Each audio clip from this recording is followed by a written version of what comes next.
kedekatan kita di sisi Allah Subhanahu wa ta'ala bukan pasar. Nah, harus kita timbang di dalam diri kita.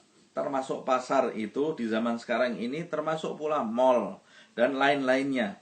Kalau kita lihat, kalau kita timbang berapa jumlah orang Islam yang masuk di dalam masjid dan berapa jumlah orang Islam yang berada di pasar dan di mall saat ini. Kalau kita timbang lagi bagaimana kecintaan umat Islam terhadap masjid dan bagaimana kecintaan umat Islam terhadap pasar dan mall di zaman ini.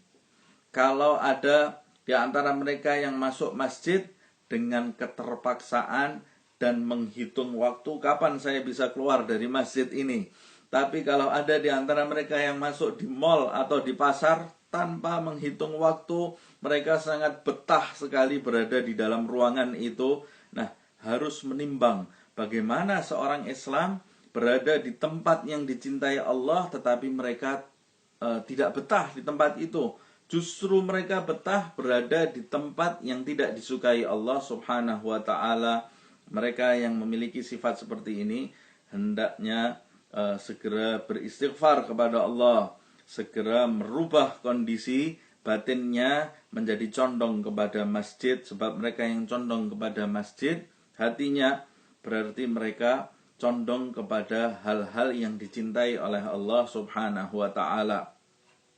Hadis ini diriwayatkan oleh Muslim. Hikmah yang bisa kita petik adalah satu, menimbulkan kecintaan terhadap masjid, menimbulkan kecintaan pula terhadap tempat-tempat yang di situ diridhai oleh Allah Subhanahu wa ta'ala. Masjid atau ma'had atau sekolah, tempat menuntut ilmu, dan lain-lainnya yang di situ dicurahkan rahmat Allah Subhanahu wa ta'ala. Yang kedua,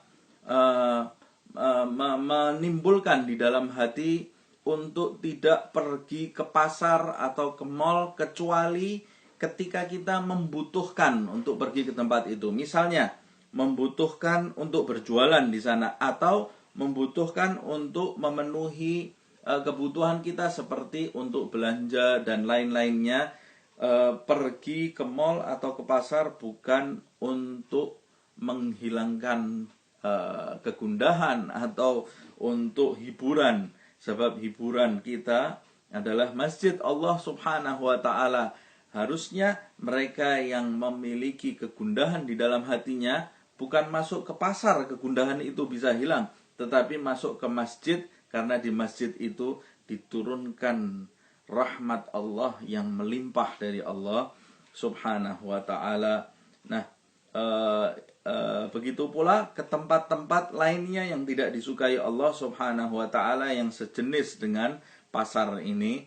Hendaknya kita mencegah diri kita, kecuali jika kita memang membutuhkan untuk ke tempat itu. Semoga Allah Subhanahu wa ta'ala menjadikan tempat kita, rumah tangga kita, termasuk rumah tangga seperti masjid yang dituruni rahmat Allah Subhanahu wa ta'ala, dan menjadikan hati kita hati yang condong terhadap tempat-tempat yang diridhai oleh Allah, khususnya masjid, dan menjadikan hati kita ini tidak pergi ke tempat-tempat yang tidak disukai oleh Allah kecuali dalam keadaan membutuhkan. Semoga Allah Subhanahu wa ta'ala menjadikan kita hambanya yang saleh, hambanya yang taat, yang penuh dengan ridha Allah Subhanahu wa ta'ala hingga akhir hayat. Amin ya Rabb.